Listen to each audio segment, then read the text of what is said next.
নমস্কাৰ সকলোকে এই মুহূৰ্তত লৈ আছো এটা গুৰুত্বপূৰ্ণ খবৰ ৰাজ্য কপাই যোৱা ডাবল মাৰ্ডাৰৰ শিখৰণ এতিয়াও মাৰ যোৱা নাই 20 ডিসেম্বৰত ৰহস্যজনকভাৱে নিৰুদ্দেশ হৈছিল দুই কণমানি ভাতৃৰ আৰু পিছদিনা অৰ্থাৎ 21 ডিসেম্বৰৰ দিনা টংলাৰ নাইকা নৈ পাৰত উদ্ধাৰ হৈছিল ভাতৃদ্বয়ৰ মৃতদেহ আৰু মহেন্দ্ৰ শৰ্মাৰ প্ৰথমা পত্নীৰ পুত্ৰ নীৰজ শৰ্মাই হত্যা কৰিছিল ভাতৃদ্বয়ক আৰু টিএমচিএইচত মৰণোত্তৰ পৰীক্ষাৰ অন্তত আজি নিজ বাসগৃহলৈ লৈ যোৱা হৈছে দুই ভাতৃদ্বয়ৰ নিথৰদেহ আৰু টংলাৰ বাসগৃহত দুৰ্ভগীয়া পিতৃ মাতৃৰ সন্মুখত এতিয়া দুই সন্তানৰ মৃতদেহ আৰু চোতালত কণমানি কৌশিক শৰ্মা আৰু গৌৰৱ শৰ্মাৰ মৃতদেহ লৈ পিতৃ মাতৃ বহি আছে আৰু আজি একেলগে জ্বলিব দুই কণমানি ভাতৃৰ দুখনকৈ চিতা আৰু শোকাকুল পৰিৱেশে বিৰাজ কৰিছে এতিয়া মহেন্দ্ৰ শৰ্মাৰ বাসগৃহত লগতে সমগ্ৰ অঞ্চলটোত সকলো এতিয়া বাকৰুদ্ধ হৈ পৰিছে আজি ৰাজহুৱাকৈ শেষ কৃত্য হ'ব দুই ভাতৃদ্বয়ৰ আৰু ঘৰখনৰ চাৰিওফালে এতিয়া কান্দোনৰ ৰোল দেখিবলৈ পোৱা গৈছে আৰু এক বুজাব নোৱাৰা অবৰ্ণনীয় পৰিস্থিতিয়ে বিৰাজ কৰিছে ঘৰখনত আৰু ৰাজ্য কপাই যোৱা যি ডাবল মাৰ্ডাৰৰ শিখৰণ এতিয়াও সেই শিখৰণ মাৰ যোৱা নাই কিন্তু আৰু 20 ডিসেম্বৰত ৰহস্যজনকভাৱে নিৰুদ্দেশ হৈছিল দুই কণমানি ভাতৃৰ আৰু পাছদিনা অৰ্থাৎ 21 ডিসেম্বৰত টংলাৰ নাইকা নৈ পাৰত উদ্ধাৰ হৈছিল ভাতৃদ্বয়ৰ মৃতদেহ আৰু মহেন্দ্ৰ শৰ্মাৰ প্ৰথমা পত্নীৰ পুত্ৰ নীৰজ শৰ্মাই হত্যা কৰিছিল ভাতৃদ্বয়ক আৰু টিএমচিএইচত মৰণোত্তৰ পৰীক্ষাৰ অন্তত নিজ বাসগৃহলৈ আজি লৈ যোৱা হৈছে ভাতৃদ্বয়ৰ নিথৰদেহ আৰু টংলাৰ বাসগৃহত দুৰ্ভগীয়া পিতৃ মাতৃৰ সন্মুখত দুই সন্তানৰ মৃতদেহ চোতালত পৰি আছে কণমানি কৌশিক শৰ্মা আৰু গৌৰৱ শৰ্মাৰ মৃতদেহ আজি একেলগে দুই ভাতৃ জ্বলিব দুখনকৈ চিতা আৰু শোকাকুল পৰিৱেশে বিৰাজ কৰিছে এতিয়া মহেন্দ্ৰ শৰ্মাৰ বাসগৃহত লগতে সমগ্ৰ অঞ্চলটোতে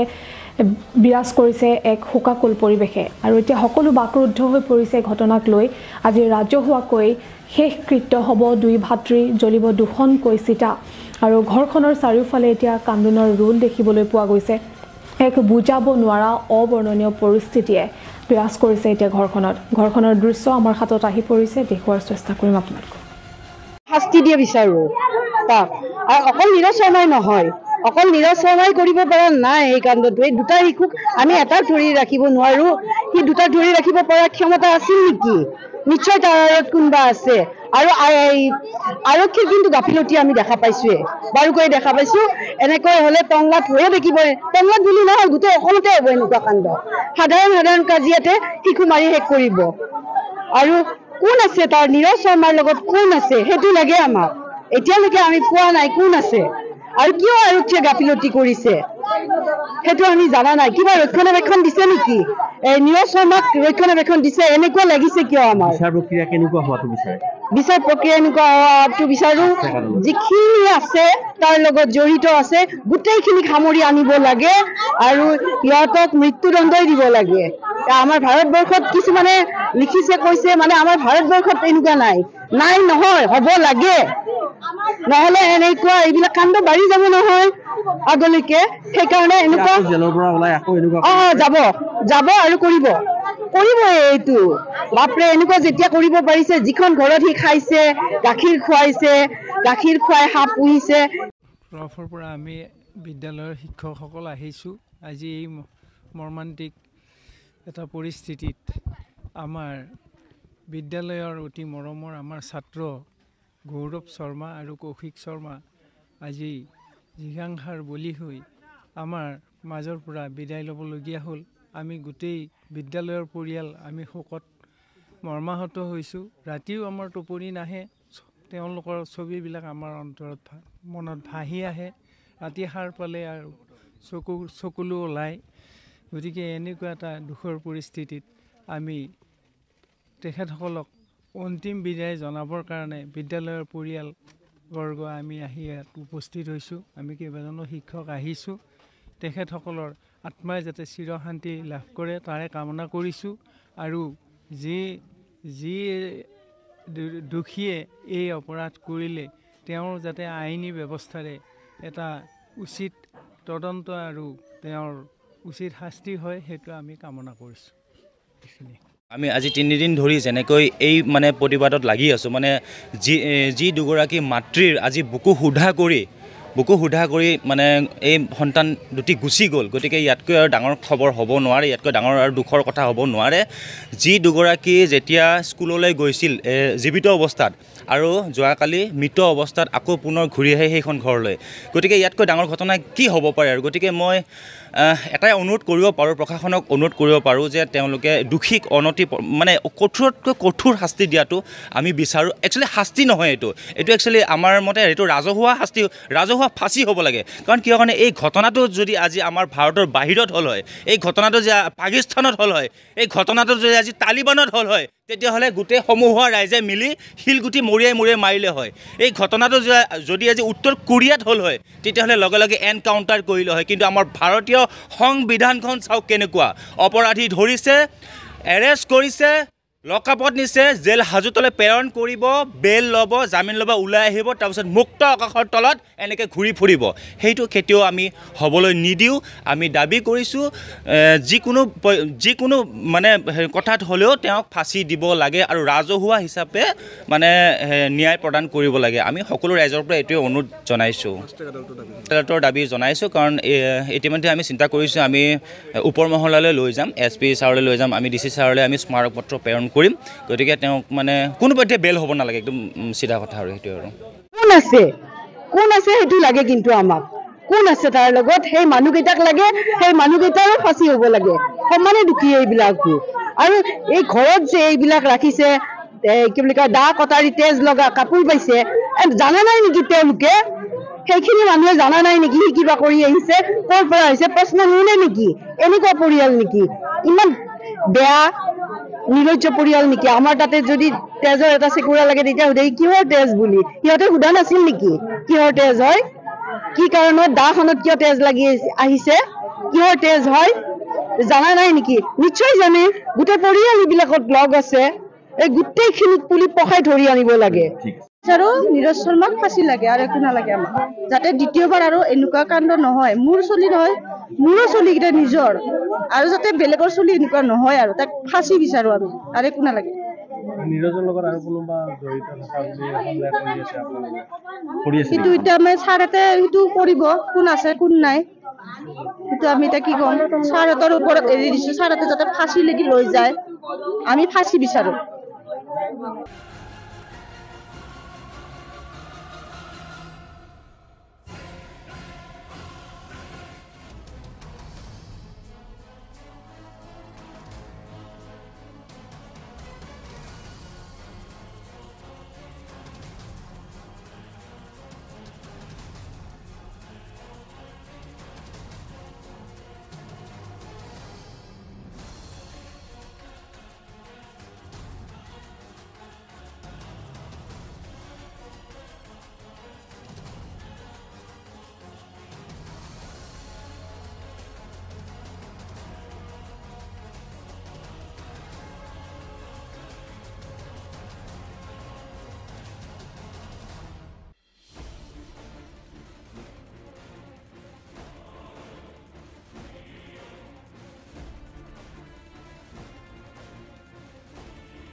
ঠাণ্ডা দিন যেহেতু আহিলে সেয়ে আপুনিও গিজাৰ কিনাৰ কথা ভাবি আছে নেকি